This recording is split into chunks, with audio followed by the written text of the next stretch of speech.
How to fix Expedia confirmation number not working. Hello everyone, welcome to another video. Today we'll discuss on how to resolve issues with your Expedia confirmation number not working. So if you're having trouble with your Expedia confirmation number, don't worry, this video will guide you through the solution.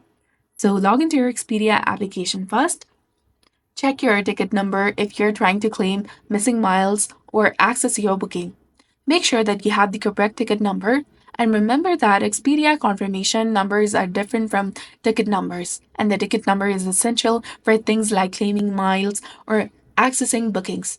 To find your ticket number, you can go to My Trips section in the app, that is between the search and inbox option in the bottom of the screen. There you will see all your trip details. Look for the ticket number, which is usually located on your boarding pass and typically starts with the numbers like 057 or 078. You can find it on the airline's website using your booking code. If you still can't find a solution after these steps, it's best to contact the Expedia customer support. They're usually very helpful and can assist you in retrieving the information you need. So this was all about it. If you found this guide helpful, please consider leaving a like and subscribing to our channel. Thanks for watching. See you in the next one.